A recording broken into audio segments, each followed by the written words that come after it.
Dear students, today I am going to teach you synthetic analysis. Synthetic analysis is the third phase of natural language processing. It is just like a compiler design phases. So, first of all, before going for the synthetic analysis of natural language processing, you have to go through the phases of compiler and the synthetic, semantic, and lexical analysis you have to understand from compiler design book. So it is most similar to compiler designing phases, but where we have to take string and here we have to take language. Language is also in the form of string.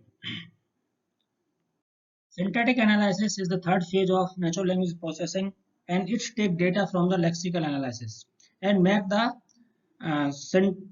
parse tree. And you can say it in the other words, it's perform parsing. So syntactic analysis deals with the syntax of the sentence formed from the combination of the word according to the rules of the grammar. So there are a number of algorithms researchers have developed for syntactic analysis, but we consider only the following simple method: context-free grammar and top-down parsing. Similar to compiler design, we have to perform syntactic analysis as well as parsing for the context-free grammar. As we know that there are four kinds of grammar: regular grammar, context-free grammar, context-sensitive grammar, and phrase structure grammar. So as we know that the regular grammar is accepted by the finite state automata, and context-free grammar is accepted by the push-down automata, and context-sensitive analysis grammar is accepted by linear bounded automata, and context-free grammar is phrase structure grammar is accepted by Turing machine. So here the mean of the context-free grammar is that the left context of the uh, non-terminal is free. These are used to define the context-free grammar. And when we talk about the top-down parsing, we can perform syntactic analysis as well as we can say that we can perform parsing by the help of top-down parsing. We can also perform by the help of bottom-up parsing as well as several other parsing. So in the top-down parsing, we can perform leftmost derivation, rightmost derivation, and in bottom-up parsing, we can perform except reduce parsing and linear LR parsing, CLR parsing, and LALR parsing in compiler design. But we will perform here simple parsing, only top-down parsing, leftmost derivation. We will perform leftmost derivation inside top-down parsing only. So context-free grammar. What is the definition of context-free grammar? These are used to define the syntax of the language and are equivalent to non-deterministic push-down automata. It means the context-free grammar can be accepted by deterministic push-down automata, non-deterministic push-down automata. So here we will use context-free grammar, and in syntax analysis we will perform parsing. So parsing, the mean of the parsing to generate the parse tree. As well as you can say that this is the derivation tree. So parsing with context-free grammar refer to the task of assigning correct tree to input string. Input string means there may be any grammar. Suppose I have to go to Bangalore. I will go by flight.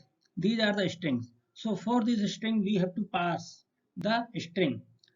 Uh, what kind of the lexicon they send by lexical analysis or morphological analysis. So correct means a tree that cover all and only the element of the input and has an S. S means sentences at the top. So at the top in the parsing, we will put sentence and we will define its noun phrase, verb phrase, pronoun, preposition, determinations. We will see by the help of example in next slide. It doesn't actually mean that the system can select the correct tree from among the possible tree. For the same string, there may be the several parse tree, but it doesn't mean system will choose correct tree among the possible tree, but it will perform the parsing only. And this is the work of semantic analysis to check the correct tree from the lots of tree. As with everything of interest, parsing involves a search that involves the making of choice. So here we will assume that we have all the word already in some buffer. The input is or is not in the part of speech tag. All of the words are known. So whatever word we are using should be known, not unknown word. Because when the word will known, then we can understand the word, this word is noun or this word is pronoun or something else. So context-free grammar capture two things. First one is the ordering and second one is the constituency. So when we talk about the ordering, so what are the rules that govern the ordering of word and bigger unit in the language? It means unit means when we talk about the sentence, it will give noun phrase and verb phrase. These are the units. And after the adding of these two units, we will make a bigger unit. After the adding of the noun phrase and verb phrase, we will make sentence. After the combination of the determination and nominal, we will create noun phrase. Noun may be the nominal, verb may be the verb phrase, and determination determinants may be the a and the nouns are the flight and verb are left. So here in several cases we have to also decide whether this is for noun or this is for verb. However, it has been decided by the morphological analysis, but we have to create the tree on the basis of both possibilities. So constituency is how to word group into units and what we say about how the various kind of unit behave. So this is the example of context-free grammar where you can say that these are the S, NP and nominal and verb phrase as a non-terminal and A, flight and left which come under the leaf node called terminals. So these rules are defined independent of the context where they might occur. So this belongs from CFG. So when we talk about the rule S gives NP and BP, and when we are going to analysis of this rule, then we can say that this says that there are unit called S, NP and BP in this language. There are unit called sentence, noun phrase and verb phrase in this language. That an S consists of an NP followed by immediately by a BP. It means noun phrase followed by immediately by a verb phrase. It doesn't say that that's the only kind of S. There may be any other sentence contains NP or the combination of other. Nor doesn't it say that this is the only place that NP and BP occur. NP and BP occur some other place also. So when we talk of the derivation, a derivation is a sequence of rules applied to a string that account for that string. It cover all the element in the string and it cover only the element in the string. It means derivation tree may be generated for all the elements of the string and it covers for the some needed words of the string. So when we talk of the derivation as tree, derivation tree is also called a derivation tree. So when we can create derivation as trees. So when we take the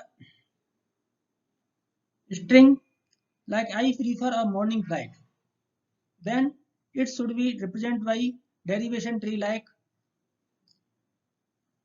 because we have a sentence as I prefer a morning flight. So first of all we can break this sentence on the basis of the context free grammar rule. So sentence is context-free grammar, and we can generate its rule NP and VP, and NP may be the preposition, so we can put preposition I, and VP may be again combination of verb and noun phrase, and we can have verb prefer, and noun phrase may be the combination of determinants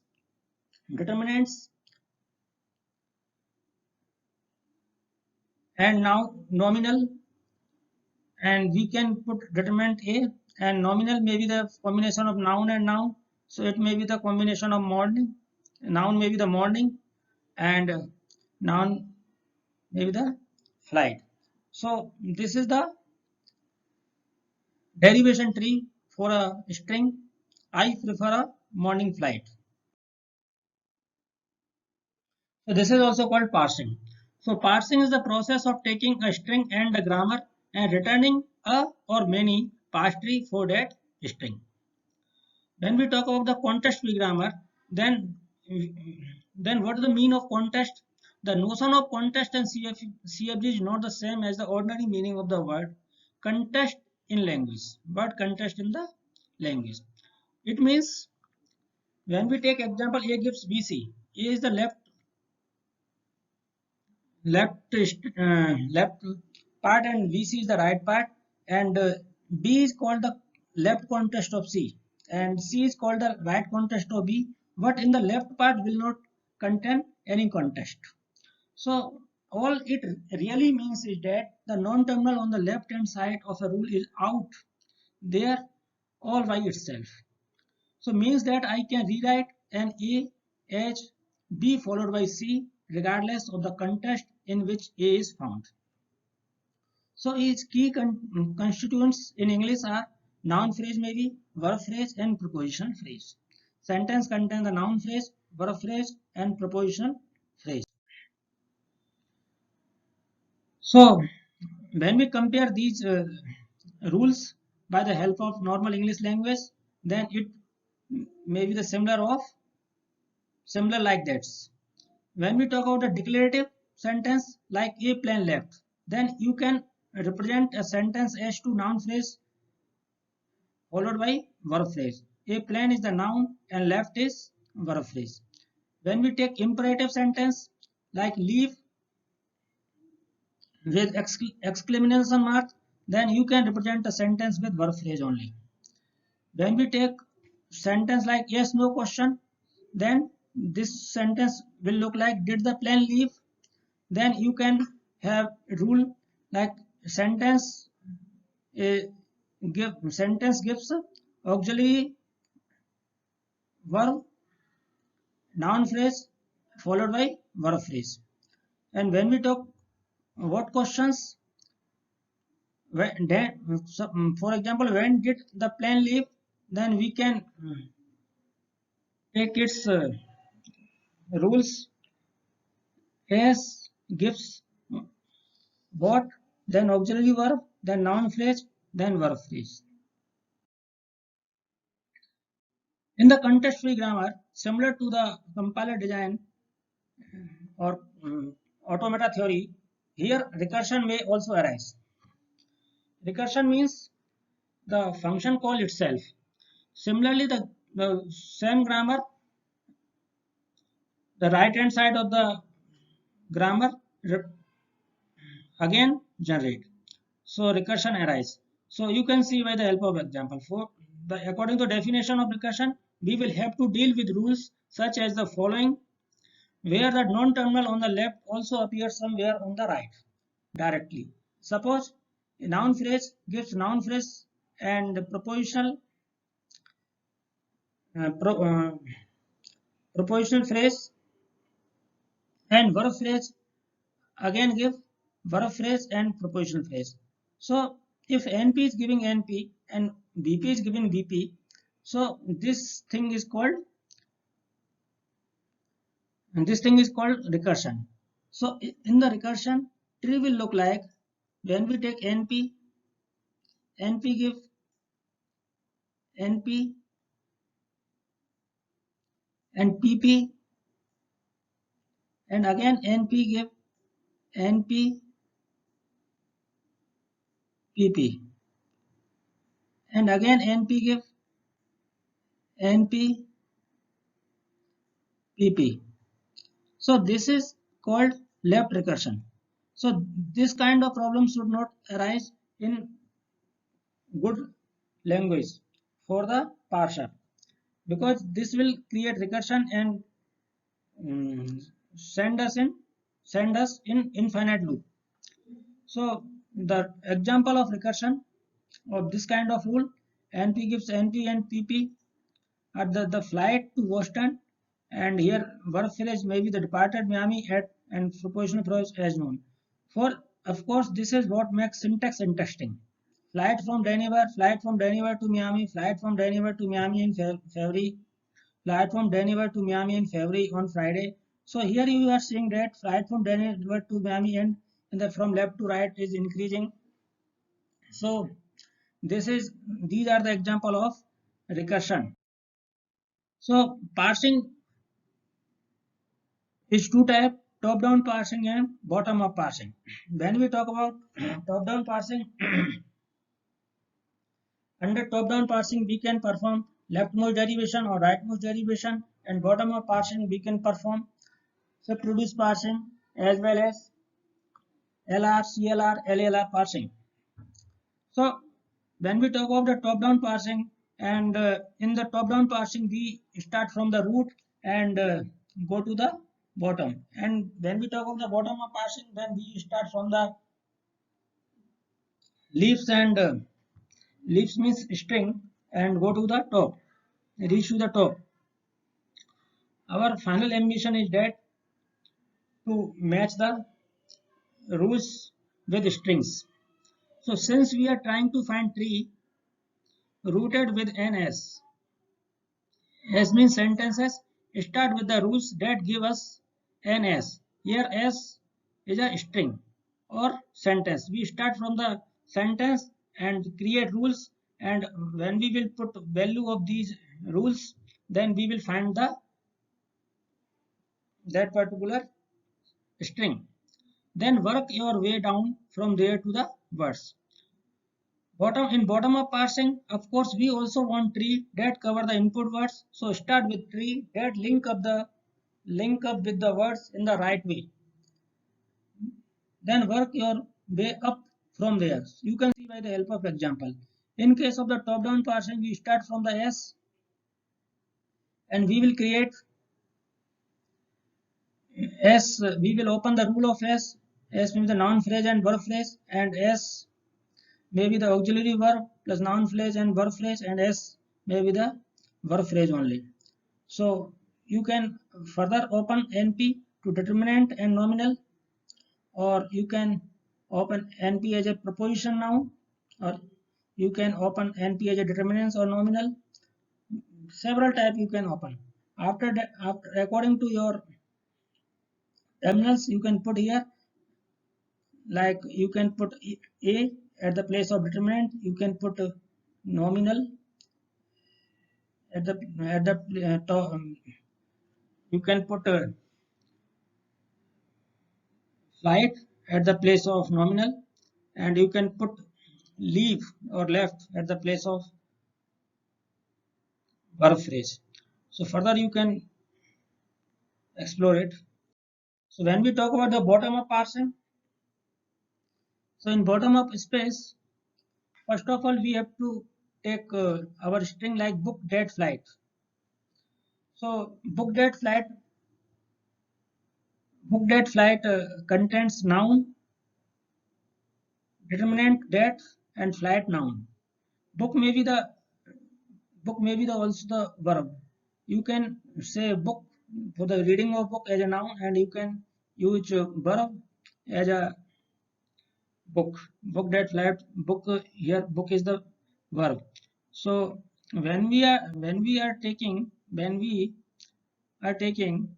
book as a noun, then it may further up, up by further change by nominal in both noun, and when we will taking book as a verb, then we will not change it by nominal, and we will change noun only by nominal.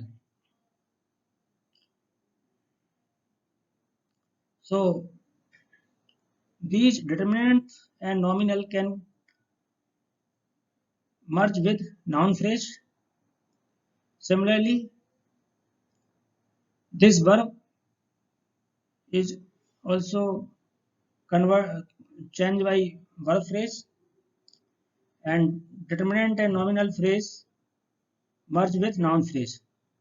Because this is wrong, because we are not using book as a noun, because we are using book as a verb. So we are exploring further with this side only.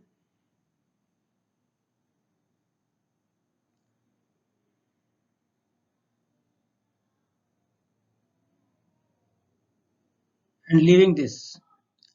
So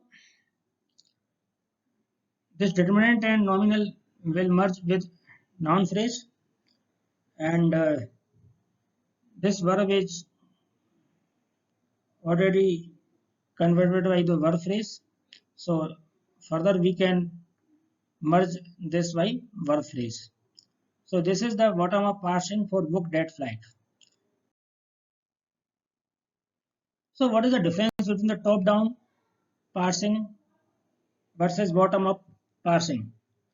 So in top down parsing, only searches for tree that can be answers. Here we will use the search only those trees that can provide answer, but suggest trees that are not consistent with the words.